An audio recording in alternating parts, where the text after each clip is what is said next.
Thank you for joining us for today's COVID conversation, our series where your questions guide our interviews of the doctors and scientists leading the effort against COVID-19. Today, I am honored to introduce Dr. George Rutherford.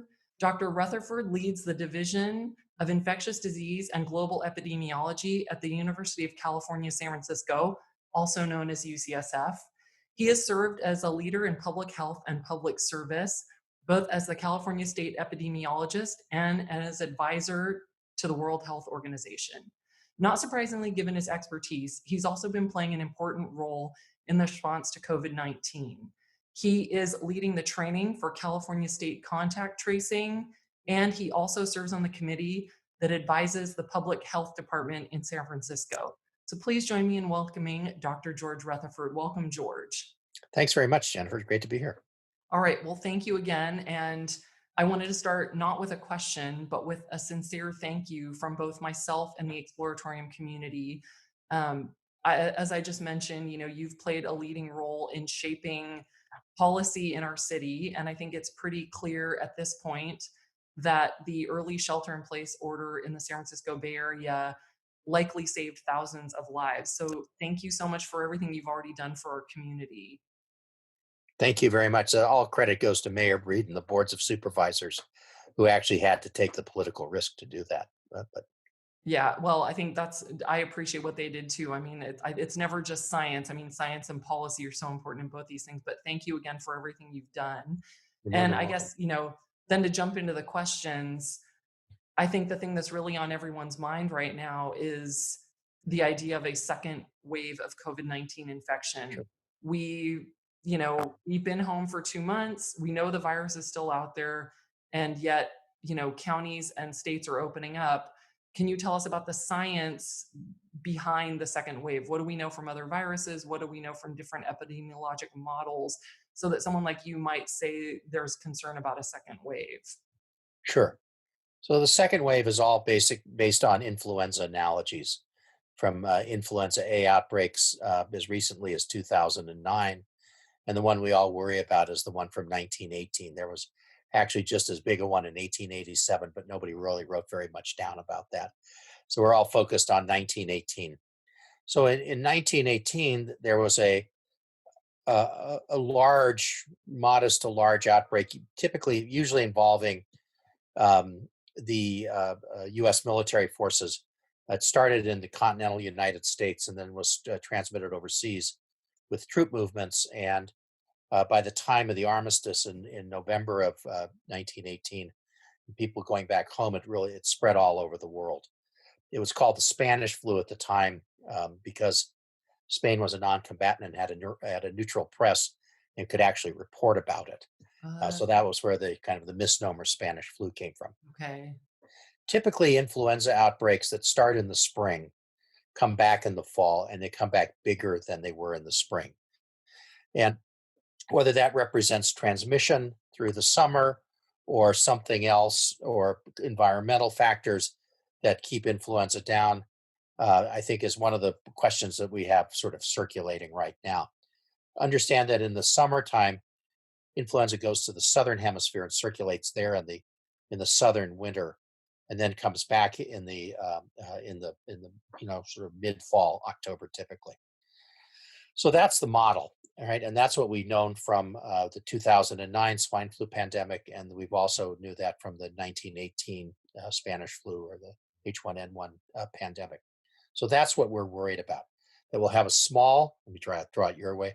They'll have a small curve, and this is a small curve right now, and then you Yeah. get a great big curve in the fall. That's the experience with influenza.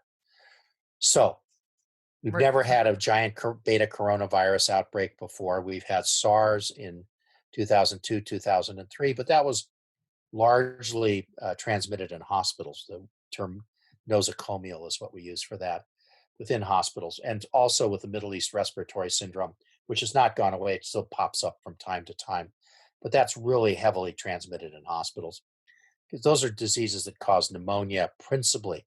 And so you have to have people who are getting intubated or having their lower respiratory tract instrumented to get the kinds of droplet spray that cause transmission. So they're not very, they don't spread like this, right? They don't have Right. giant reproductive rates. But that's my understanding is, there are a lot of common colds that are coronaviruses. And I think, some of the models that I've seen that do raise concerns about there sort of being second or ongoing waves have been that, this coronavirus is a bit more easily transmissible. And is that part of where the concern comes in, that we're either just going to have kind of like continuing growth or potentially a second wave, is that it is more transmissible?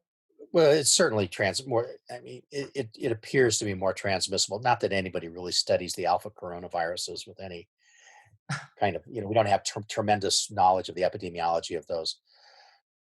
With influenza A, the concern is schools. Elementary schools are huge amplifiers of influenza A virus, and that's a really clear fact. That's one of the reasons the whole issue of the second wave is kind of, nobody's really quite sure, because we stop schools pretty quickly. We don't have a lot of experience of what's going on in schools, whether this is transmissible, heavily transmissible from child to child. There's evidence on both sides of that question. Now we have this Kawasaki disease syndrome kind of picture in children in New York and Europe. And actually, the first case was at Stanford, interestingly. Oh, But it's not, that has to weigh into this whole thing as well. But the influenza A model is that schools are huge amplifiers. The way you stop influenza A is you close schools, right? That's a set piece of public health strategy. so Here it we went sounds, beyond that, but yeah, yeah. yeah. No, but I mean, it sounds like definitely, it sounds like the virus is still out there Oh, because we've totally. Yeah. stayed at home, it's not spreading, or those of us who've been fortunate enough to be able to stay home. And that the real question is we still don't really know seasonality, and we don't know a lot about like how it's being spread by children. And so we just sort of have to wait and see. Right. Well, that's part of it, and the other part is that it's far from not going away. It's getting worse. If you look around the state, the rates are going up. Now that's all in Southern California, and in Northern California, at least the Bay Area, it's going down. But this is not going away. And this idea of having a first wave and then a second wave, it's more like you're going to have a wave, then the tide's going to come in, and then it's going to go up again. It's not. There's not really a great way to describe it. Yeah. But Well, that's that's my concern. And we're just going to have a kind of continuation of the first wave at the rate we're going, and with a number of states kind of opening up really rapidly. Well, and maybe that's the way, instead of, I think initially people were describing it as a second wave, but as you're saying, I think people who are looking in the newspaper at little snapshots of different counties or different snapshots of states, we do see that depending on what data is being reported and what's going on in those states, that it is actually on the rise. And so I think this kind of gets to what is probably a really hard question for someone in your position, which is, yes, okay, those who've been able to stay home, we've been home now in the Bay Area for over 2 months. But I think we are seeing some of the devastating effects, on the economy for sure. Yeah, And also, I think there is a lot of concern, even among public health experts, about people's mental health. And so I think what a lot of people, yeah, it's clear we need to sort of reopen gradually, but what are the tools we can use in this phase? I mean, what are the really critical tools so that whether it's a second wave or a tide or however, whatever metaphor you want to use, what yeah, can we be doing now so that we can at least open up a little bit?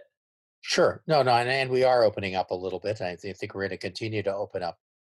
So this is going to sound awfully facile, but the real answer is masks. Okay, Masks. mask, That's mask, it. mask, The mask, answer is mask. masks. That's the answer. Period. Okay.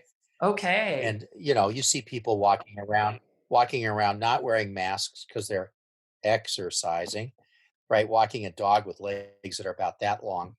Uh, how exactly that's exercise is beyond me. Okay. But We're not, we won't judge in this show, but I we get what won't you're judge in this saying. show, but just saying, Okay. sorry, you're hardly getting your heart rate up doing that.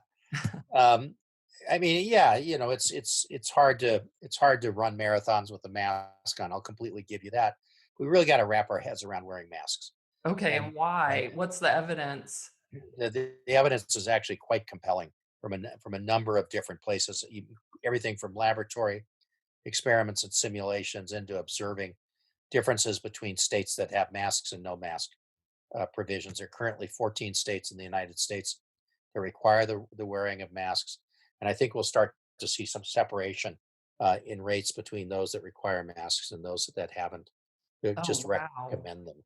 So even Yeah. more, I mean, I've like obviously been keeping up on some of the science. So it's like, we've heard like, okay, wearing a mask, social distancing, contact tracing, and maybe keeping track of your contacts. So, but it sounds like really overwhelmingly to you, the most important thing as we move into these phases is that people need to wear masks. This is the thing you can control. How Yes. well we make contact tracing work, you don't really have very much to do with that. If you get contacted, please help us remember with whom you've been in contact over the last, 3 or 4 days. But, that's only if we need to find you. What you can do for yourself every single day is put on a mask when you go outside, socially distance, right? And don't Yeah. congregate. Okay. But that no, and I mean, thank you for just like cutting to the chase because I think that's what a lot of people are looking for right now. And when you say don't congregate, this is something, to be honest, it doesn't sound that sciency, but both from the exploratory community and then all the other people that I interact with virtually, um, I think the real question people want to know is how can they safely interact with others? Again, when we talked about people's mental health, is there I any think way? you're looking at it right here. Yeah. Oh, no. No, the Zoom fatigue. No. I mean, is there any way for, like, teenagers to hang out or children to have play dates or people, Where I mean, is there where any? so with kids, I can tell you what my granddaughter does. They, Okay. they did the they did the double bubble. So there Double was two bubble. families, two families that quarantined together so the kids could play together all the time. Okay. So that's something a little late for that now, but that's something you can do. I think that it's I mean, kids are just going to have to wear masks. They're going to have to wrap their heads around it. But Yeah. can you wear a mask? I mean, I guess the question is, like, let's, just can we have masked social interactions? Like, if you wanted to meet someone for a picnic and you're 6 feet apart with a mask on and you bring your own food, I mean, is that okay Well, now? forget the food part. You can share the food all you want. What? Really? Yeah, of course. Oh, so you can eat, that's good because 'cause I'm a terrible cook, so if I could actually, like, eat someone else's food, that would be, like, the best. If I can Yeah, yeah. go There you go. and then Best just of what, I best just of all slip it worlds. Yeah. behind my mask? Okay, so it just sounds Yeah, like yeah. Well, good luck masks. figuring out how to get it in your mouth, but that's another issue.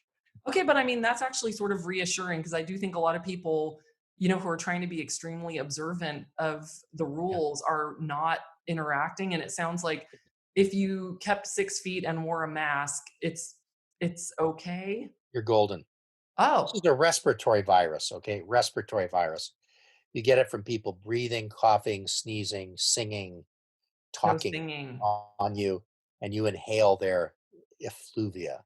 Well, this is actually, like, great news because I can't sing, so that's not a problem, and I can't cook, and now I Check. can eat other people's food. So, at one, not only are you making me feel better, but I have to say my teenager's gonna be really happy that you've given this advice, and I'm imagining, "Oh, maybe I could actually see my mom and dad."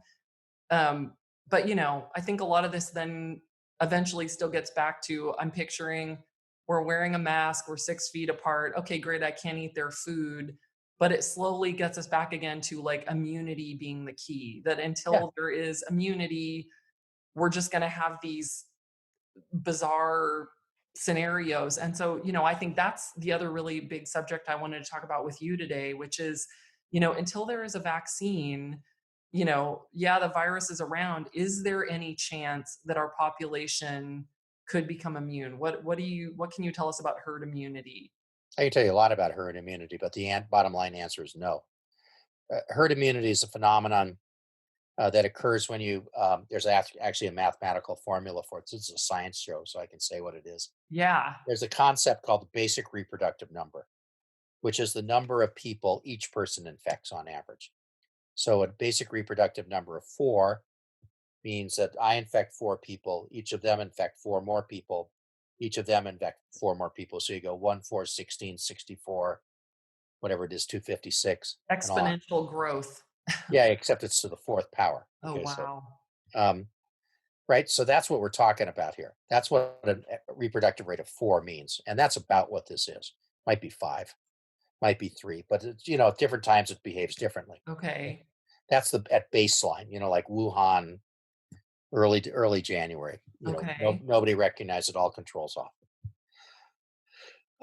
In that situation, the formula is the basic reproductive rate, which is called R sub zero. Although we always say R naught out of deference to the London School of Hygiene and Tropical Medicine, and have that sort of snitty British pronunciation. So it's R naught minus 1 divided by R naught. So if the R naught is 4, that's the basic reproductive rate.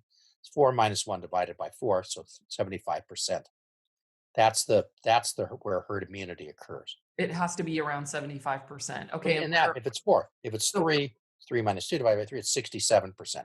okay, so depending on how infectious, just to make sure like people are following along, it's like depending on Yeah. how infectious the virus is, you get a different like sort of percent of the population that has to be immune. Right, right, right. Okay. So the other thing, Jenna, is that we're not talking about having antibodies. We're talking about being immune.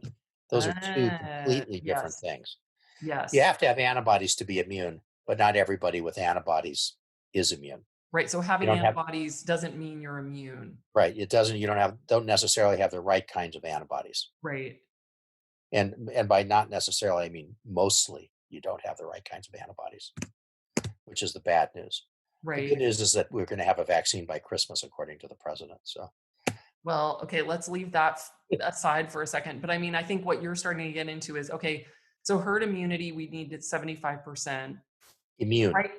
75% immune. And I think this is not where a with lot of antibodies, but people, immune. Yeah. yeah, and a lot of people I think are getting really confused around this. If we just stick with that 75%, right now, what do we know? I know there have been like some studies in France, in Yeah. Iceland. We've got the experiment going on in Sweden where they didn't do social distancing. Yeah.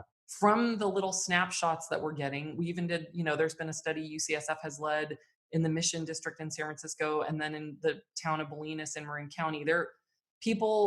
Researchers are looking at antibodies.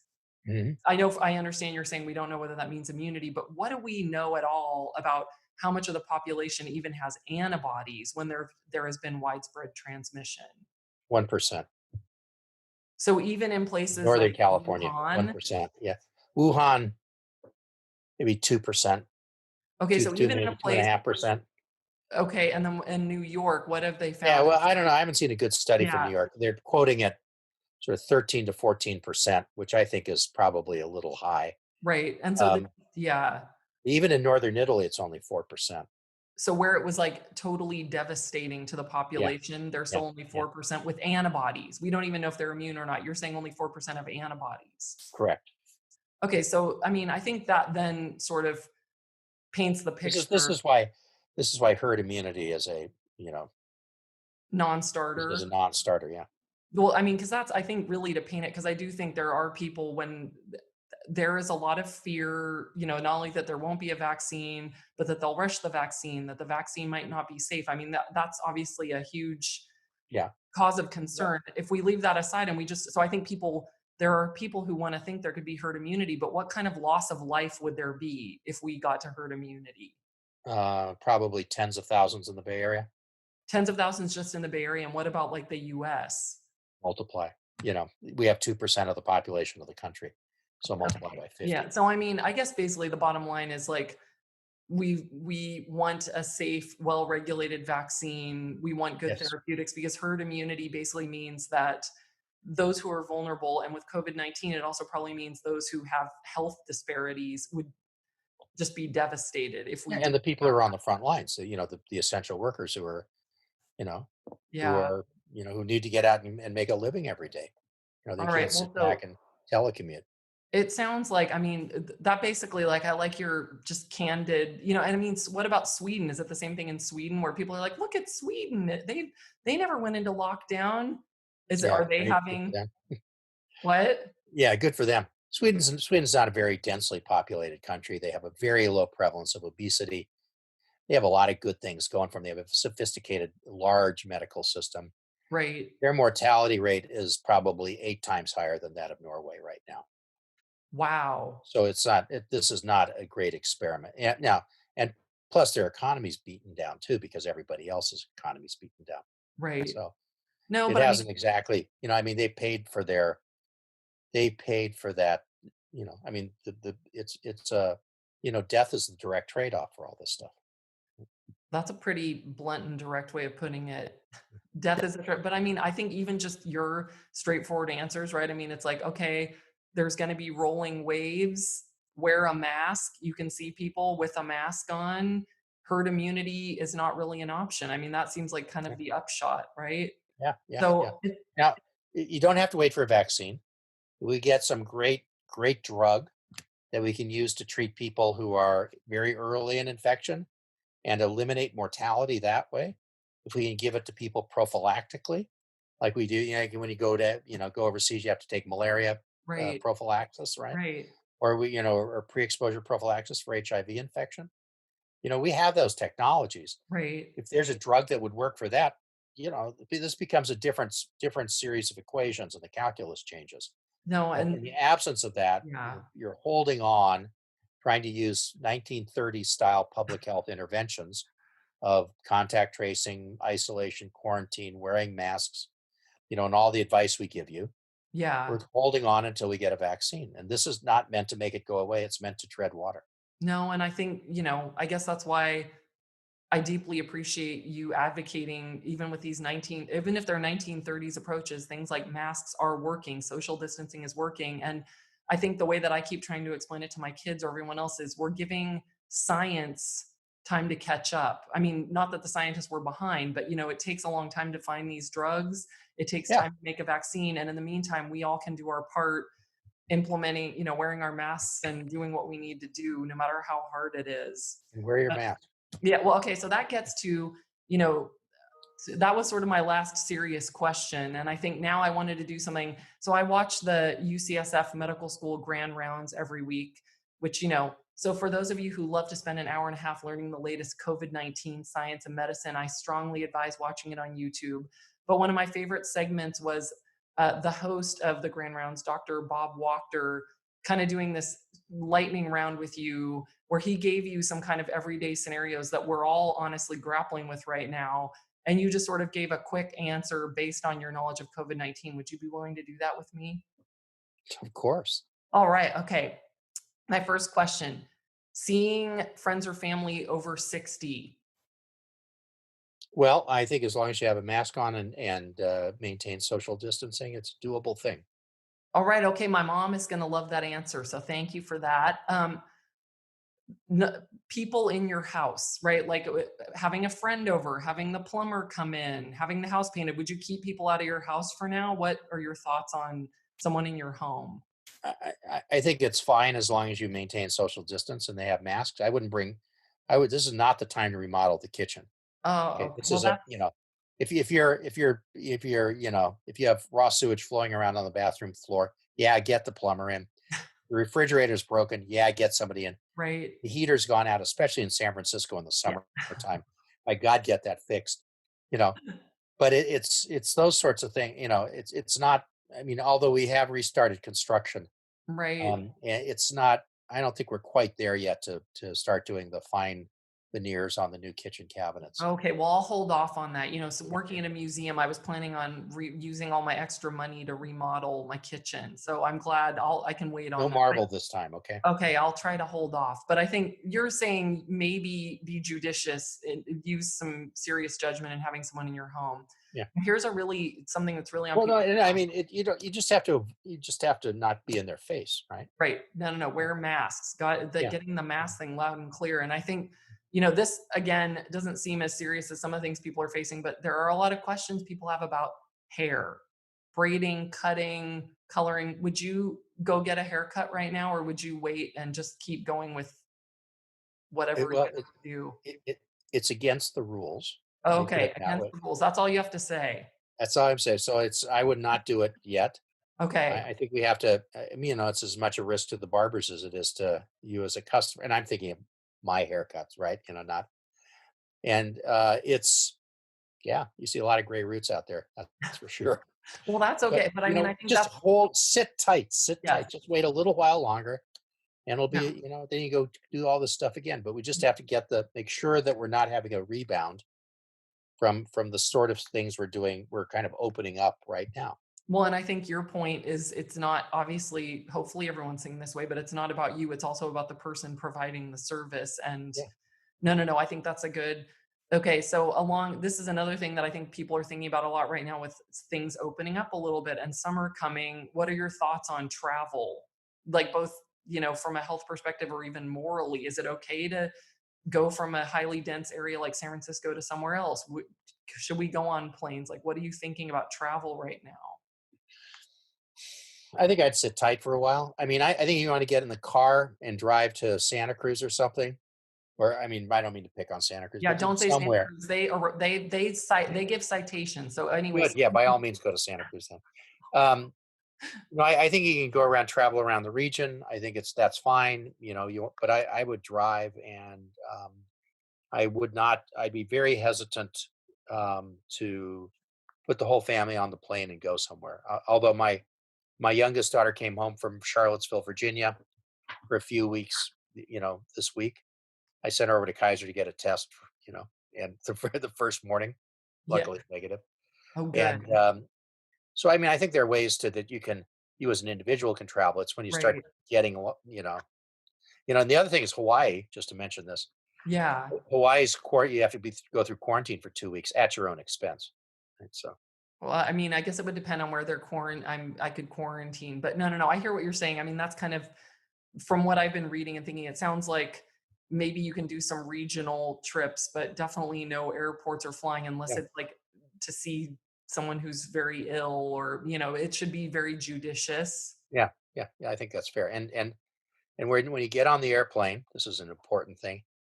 You want to sit at the window seats halfway down the fuselage, right? So because the bathrooms or the heads are in both directions, so you're not going to have people walking by you the whole time. Window seats And you don't want halfway. to sit on the aisle because when they walk by you, when they sneeze and cough and breathe, that you're more likely to get rained on.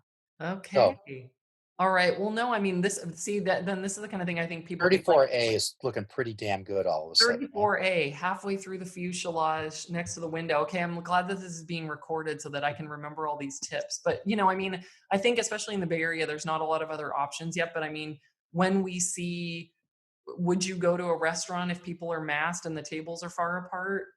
Yeah, yeah, absolutely, absolutely, absolutely. Well, you're giving me I mean, confidence. I'm 68, so I might hold off a little bit on that one, but I think I think that's not unreasonable. No, well, this Um, sort of reassuring because honestly, I think, for those of us who've been like trying to be incredibly adherent, knowing that, oh, if I wore a mask, I could actually maybe see my mom, or I could let my kids see a friend, that maybe I could go to a restaurant that's outside and well spaced. It sounds like then maybe we could hold on until there's a vaccine or we see things subsiding. as long as people are wearing masks, I think much of this is doable. Well, But in the thanks. absence of that, with half the people wearing masks, it's not going to make any difference. It's got to be like 70 or 80%. Well, do you think, I mean, I guess I hadn't planned on asking this, but I mean, do you think that there should be enforcement Do of I think there should be masks? enforcement? Yeah, Yeah, I I think mean, there like should if be you see enforcement. someone without a mask walking the streets, I mean, I'll be honest, like in the community I'm in, I see about half the people going around without masks, or they have that little ventilator on them left over from the fires, which I understand is not doesn't protect the people around you. I mean, should be Correct. That protects them, not you. so. I mean, should there be citations for people that don't have Yes. masks? I mean, I think we're going to get down to that. I mean, if everybody complies and the word goes out and it's really clear and it becomes